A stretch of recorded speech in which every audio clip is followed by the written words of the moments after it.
Dios me les bendiga. Bienvenidos a la casa del Señor. Amén. ¿Por cuántas noches estamos aquí? 44. Amén. 44 noches de los 50 del Pentecostés. Ya estamos a puerta de finalizar todo este proceso que hemos tenido de aprender más acerca del Espíritu Santo. Y no solamente de escuchar acerca de lo que dice la Biblia del Espíritu Santo, hermano, sino que usted pueda llevar ese conocimiento a su vida, al diario de cada día. Hermano, ahí está el verdadero aprendizaje de todos esos 50 días. Fueron 50 enseñanzas que usted puede decir, yo las estoy llevando a la práctica en el nombre de Jesús. Que van a venir momentos duros, difíciles, de gozo, de alegría, de sanidad y de enfermedad, todo lo que tenemos que vivir, pero que sabemos que conociendo las bendiciones del Señor, sabemos cómo disfrutarlas, cómo fortalecernos, cómo impregnar nuestra vida de la esencia del Señor para que sean momentos de bendición. Amén. Hoy, en nuestra noche 44, el Espíritu Santo nos convence de pecado.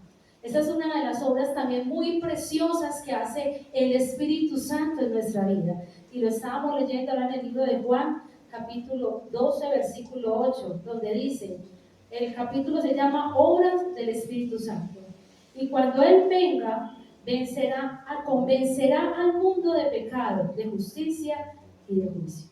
Cuando Él venga, convencerá al mundo de pecado. Convencerá. ¿Qué es convencer? Convencer es esa impregnar al otro la convicción, el poder ver con unos ojos diferentes las cosas que están pasando. El versículo 9 dice, de este mismo capítulo 16, de justicia y de juicio, de pecado, por cuanto no creen en mí. El propósito que tenía el Señor, es decir, que el Espíritu Santo tenía esa función de fuera de venir como consolador y venir como guía, también era de convencer de pecado porque no estaban creyendo en Él. No estaban creyendo en el Señor y por cuanto la gente no estaba viendo el pecado como la falla de desagrado. O simplemente se volvía un ritual muy negativo el pecar y pedir perdón, volver a pecar y pedir perdón, y creían que solamente haciendo este tipo de oración, el ser perdonados, no implicaba no seguir pecando. No cambiaban, seguían haciendo, pecan y oran y empatan, ¿cierto? Por ahí hay un refrán popular que dice algo parecido. Cuando nosotros simplemente venimos a la casa de Dios y venimos y oramos y escuchamos la palabra y nos vamos y seguimos en las mismas, nada estamos haciendo viniendo a la casa del Señor cuando Él nos está buscando para convencernos del Espíritu Santo del conocimiento de la palabra de Dios. Que seamos hacedores de la palabra de Dios. Él nos está mostrando cuál ha sido nuestra falla, que debemos llamarle pecado, a todo lo que es oculto ante los ojos del hombre, pero no es oculto ante los ojos de Dios. Para mí algo puede que no sea pecado, por eso yo lo llevo y le digo, Señor, eso está mal. Y lo llevo a la palabra y a la oración para que Él me muestre eso que está intranquilizando mi forma de actuar, mi forma de pensar, mi forma de hablar, mi forma de ser, eso que no está trayendo totalmente paz a mi vida. ¿Será, Señor, que es tomado como pecado? El Señor nos lo muestra. El Señor nos da ese discernimiento de decir, debes de cambiar esa forma de actuar, la forma de pensar, la forma de hablar, la forma de todo, de vestir, de pensar, de actuar, de decir, en todas las áreas de nuestra vida, en el empleo, en la casa, en las relaciones sociales, en la iglesia, en el servicio, con los hijos, con todas las personas que nos están rodeando. El Señor comienza a convencernos y a mostrarnos qué es lo que es incorrecto para Él. Y comienza a dar paz. Y al principio hay una lucha dentro del ser humano por no permitir el cambio, por no permitir la transformación, porque nos acomodamos, llegamos a un punto de confort en nuestra vida que nos parece normal y nos amañamos a seguir haciendo las cosas de esa manera. Y es más fácil que el otro cambie que yo cambie, que cambie el que me hace dar rabia, que cambie el que no obedece, que cambie el vecino que no saluda, pero ¿por qué tengo que cambiar yo? Porque el Señor nos está redarguyendo y nos está mostrando que el que debe cambiar soy yo. Para que el Señor dé sabiduría a mi mente, a mis palabras y a mi actuar, y Él comienza a mostrar qué está mal hecho en mi vida, que estoy afectando la vida del otro, y a eso también se le llama pecado. Cuando yo estoy afectando la vida de otro con mi forma de actuar, de pensar y de vivir, mi vida no es testimonio, y también soy piedra de tropiezo, como dice la palabra de Dios, para que otros conozcan del plan de salvación del Señor. La palabra del Señor nos habla en Romanos 3:23. Por cuantos todos pecamos, estamos destituidos de la gloria de Dios. O sea, que todos al reconocer esto en el Romanos 3:23, reconocemos que necesitamos la redención del Señor. Necesitamos su perdón. Señor, yo te he fallado, necesito que me perdones. Pero el perdón tiene un compromiso, que es el cambio. El compromiso es la transformación. El compromiso es no volverlo a hacer. El compromiso es demostrar que ese perdón va anclado a no querer volver a hacer daño al otro. Esa palabra tiene un compromiso en el ser humano, de su pensamiento, de sus palabras, de sus actos, de todo lo que hace. Y ahí mostramos quién es Dios en nuestra vida verdaderamente. Porque ese perdón no es una palabra tomada como basura, como otra vez estás pidiendo perdón pero no estás cambiando. Otra vez está pidiendo que le ayuden y que perdone, pero usted sigue las mismas. No hay un reproche cuando yo pido perdón. Cuando yo voy a la presencia de Dios y le pido perdón, Él no me está reprochando, Él me está perdonando. Y cuando Él me perdona, Él está esperando es que no vuelva a ver en mí otra caída en la misma falla, porque lo estoy haciendo a conciencia, lo estoy haciendo sin el temor de Jehová a estarle fallando al Señor. La palabra del Señor nos cuenta la historia del rey David, cuando el profeta Natán, en 2 de Samuel capítulo 12, va y le dice que se debe arrepentir por su pecado. David no fue voluntariamente al Señor. David no fue a contarle, mire, yo estaba en fornicación. David no fue honesto delante del Señor. Es el que buscó a este profeta y lo avergonzó. Ve y pide perdón por tu pecado. David, al ver que lo que estaba en oculto salió a la luz delante del Señor, ¿qué tuvo que hacer David? Ir en el capítulo 12 y ir al arrepentimiento. El perdón de los pecados que el Señor nos convence lleva a un arrepentimiento, no a un remordimiento. Ay, qué pesar, sí, yo como hice de daño, sí, no lo tengo que volver a hacer. Eso es un remordimiento. El arrepentimiento es el convencimiento de que yo no debo volver a hacer daño al otro con lo que yo ya sé que está en mi vida, por lo que debo cambiar. No es remordimiento, es arrepentimiento. David sabía que tenía que arrepentirse, y en 2 de Samuel capítulo 12 versículo 13 él clamó, y cuenta la historia que se metió en luto en ese clamor y gemir, porque ya le habían dicho que su pecado iba a tener como una consecuencia la muerte de ese primogénito, que no era pedido ni concebido ni aprobado de la forma como lo había querido él. El Señor lo quita de en medio de una mundanidad y de un mundo pervertido a ese bebé de ahí. David va y trata de arrepentirse, pero el Señor dice, no, hay unas consecuencias. ¿Y qué hace David? Dice, he pecado contra el Señor. Él tuvo que reconocer que tenía que volver al camino de la intimidad con Dios. No solamente de, ay Señor, perdóname, y me arrodillo, y perdóname, y no lo vuelvo a hacer. No, como los niños cuando les sabe que viene una pela, no lo vuelvo a hacer, le prometo que no lo vuelvo a hacer. Y voltees y verá que lo vuelve a hacer, porque no hay convicción. Solamente hay susto por un castigo. Nosotros no estamos diciendo que el Señor te vaya a castigar, sino que su misericordia no es la misma. Porque simplemente nosotros tenemos que estar haciendo las cosas siempre agradables. No hablamos de ser perfectos, hablamos de que somos conscientes de lo que estamos haciendo. Hermano, nosotros sabemos cuando estamos mintiendo, nosotros sabemos cuando estamos ofendiendo, nosotros somos conscientes de las palabras desagradables que salen de nuestra boca, somos conscientes de lo que estamos ocultando, lo tenemos en la conciencia. Y esa conciencia de pecado es la que nos hace no llegar al Señor para que Dios tenga que comenzar a quitar las hojas muertas y a dejar las que están bien. El ser limpio para muchos es doloroso porque es renunciar a tener que ser honesto. Y muchos no saben hablar palabra de verdad, muchos no saben a tener un trato amable y cordial con el otro. Aprender en los procesos es donde el Señor nos muestra que Él está con nosotros. Señor, transforma mi manera hasta de llamar la atención cuando estoy en medio, ejemplo, en mi gremio de educación. Hasta en eso, Señor, ayúdame para hacer con firmeza, pero lleno del amor de Dios. Porque muchas veces o se les va la mano en ser muy dulces o en la mano de ser muy ricos. Hay que buscar un punto medio para formar una generación. Estamos en el medio de los hogares, de los empleos, de la familia, simplemente de subirnos al metro o al bus. ¿Cómo es mi forma de relacionarme y yo mostrar a Cristo? Mi soberbia, mi actitud, es que a mí me parece que no estoy mintiendo, y mi arrogancia para contestar.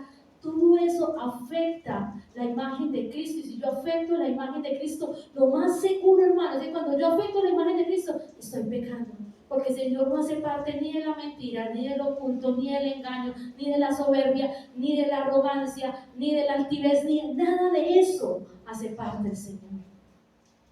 Y todo lo que no hace parte del Señor es pecado, es desagradable delante de Él. Por eso Él nos convence de comenzar a ser transformados en su presencia.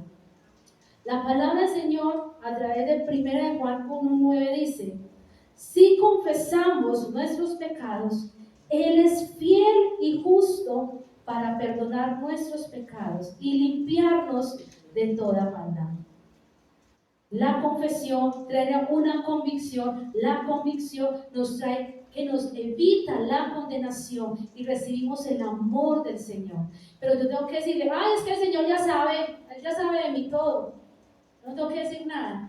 El Señor quiere que yo reconozca, quite mi arrogancia y diga, sí Señor, yo hablo mal, a mí me falta fe, todavía tengo esta falla en mi vida. Y la palabra del Señor en Gálatas, capítulo 5,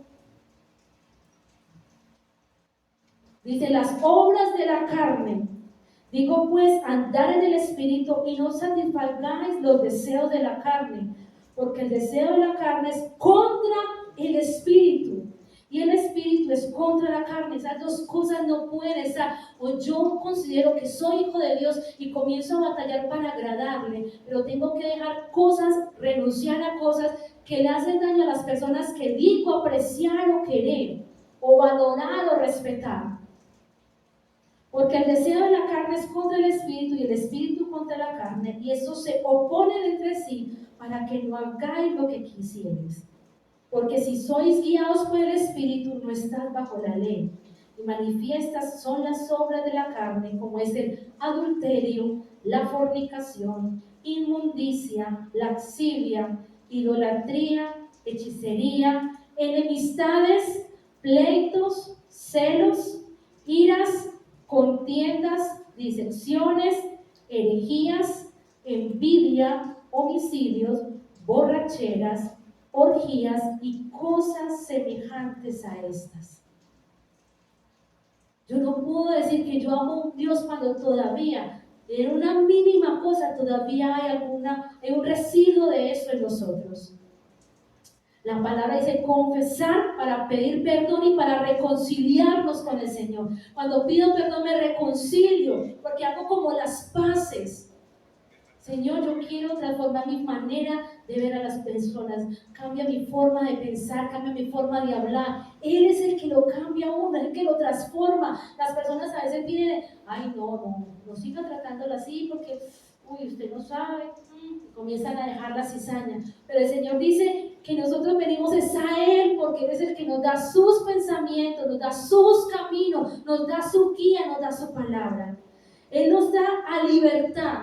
Hay algo muy precioso que cuando yo confieso mi pecado y mi falla, Él me trae a libertad. Él rompe la cadena porque tengo la capacidad, tengo la madurez, tengo la fortaleza, tengo la fuerza de decir, esta es mi falla. Y cuando esta es mi falla, Él me trae libertad y no me trae para vergüenza.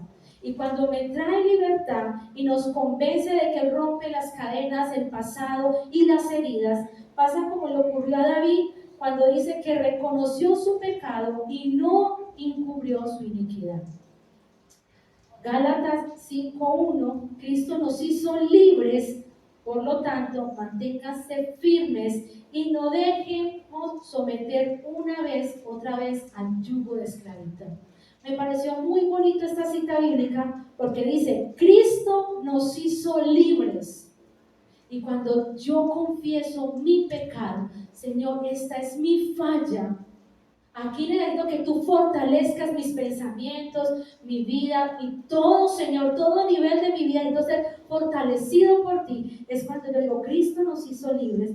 Por lo tanto, manténganse firmes y no se dejen someter otra vez al yugo de esclavitud. Manténganse firmes porque van a volver a querer hacerlo fallar, a que, mire, vayan otra vez para el pasado. Es que acuérdense que usted era un malvado allá. No, el Señor me hizo libre, nueva criatura en el Señor, porque yo ya me confesé, el Señor me renovó, el Señor me transformó. Y miren qué precioso dice, amén, ese aplauso es para el que te liberó, el que te recibe tus cargas, el que te quita la aflicción. Y dice, Cristo nos hizo libres, por lo tanto, manténganse firmes y no se dejen someter. ¿Qué dice? No se dejen someter, no volver, no se dejen someter otra vez al yugo de esclavitud. Si ya nos zafamos por la bendición del Señor, ¿por qué volvemos? No, el Señor nos hizo libres de cualquier atadura, pero para eso tengo que creer que soy libre. Por eso está diciendo el pecado en Juan 16:9. Desde el 8 dice, y cuando Él venga, convencerá al mundo de pecado, de justicia y de juicio, de pecado, por cuanto no creen en mí. Pero si yo creo en Dios, sé que he pecado, debo cambiar para ser bendecido, prosperado y estar en la victoria del Rey de Reyes y Señor de Señores. Hebreos 4:16 dice, acerquémonos pues confiadamente al trono de la gracia. Acerquémonos a la presencia de Dios cuando se apaga el picor espiritual, cuando se apaga nuestra vida, nuestro entusiasmo, cuando hay decaimiento, cuando decimos ya estoy muy cansado, no puedo más. Hermano, venga a la presencia de Dios. Denle la oportunidad a Dios de actuar donde nadie más ha podido quitar su carga, donde nadie más ha podido quitar esa zozobra de su corazón, donde ni el consejo de X y Y persona le ha dado una satisfacción. Permita que el Señor llegue a su vida, como dice aquí, acerquémonos confiadamente al trono de su gracia. De ahí viene el perdón de nuestros pecados. Cuando sabemos y nos acercamos, reconocemos sus misericordias. Y en Gálatas, ahí donde estábamos leyendo, y el 19 al 21, podemos ver que están las obras de la carne en una lucha con las obras del Espíritu. ¿Cuáles son las del Espíritu? El amor, gozo, paz, paciencia, benignidad, bondad, fe, mansedumbre y templanza, que son los frutos del Espíritu. Y cuando no hay gozo, es porque algo está aplacando, minimizando, aplastando ese gozo. Señor, ¿qué está aplastando ese gozo? Porque los frutos del Espíritu son el vigor de nuestra vida, pero el enemigo viene a colocar situaciones donde nos baja emocionalmente y nos gana. Y el Señor nos fue para victoria. En medio de cada situación, hermano, nosotros decimos, Señor, fuimos perdonados, fuimos rescatados, fuimos restituidos. Si tú nos perdonaste, ¿cómo no perdonar? Si tú nos amaste, ¿cómo no amar? Si tú nos dices una oportunidad, ¿cómo no dar una oportunidad? Pero eso es dentro del proceso de nuestro Señor Jesucristo. Y el libro de Juan, capítulo 3, 17, habla que esa convicción y ese convencimiento de ser perdonados para salvación nos lleva a una paz. Cuando yo sé que me he soltado, he confesado, he liberado mi mente y mi vida de eso que me estaba atando, el Señor me trae paz, gozo, paz, paciencia, y comienzan los frutos a reflejarse en mi rostro y en mis actitudes, en mis bendiciones, porque mi paz viene del reino de los cielos. Mi paz no viene de la tranquilidad que me da el humano, o una situación, o una eventualidad. Mi paz viene del Señor, porque en medio del caos y de la tribulación puedo sentir paz. Ahí yo digo, Señor, gracias porque nos asiste. En medio de lo que pasa en nuestro alrededor, el Señor es mi fortaleza. Él es mi pronto auxilio en la tribulación, dice la palabra de Dios. Y Juan 3:17 dice, porque no envió Dios a su Hijo al mundo para condenar al mundo, sino para que el mundo sea salvo por él. Él vino para darnos vida y vida en abundancia. Y si todavía en nuestras vidas hay situaciones por las cuales necesitamos el perdón del Señor, hoy en la noche, hoy son los 50 días para decir, Señor, perdóname.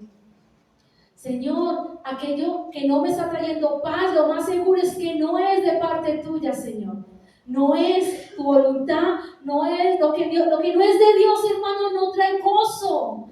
Lo que no es de Dios no trae tranquilidad. Lo que no es de Dios no trae fruto. Lo que no es de Dios no le agrada a los demás. Vamos a tener una evaluación muy negativa. ¿Usted qué está haciendo ahí?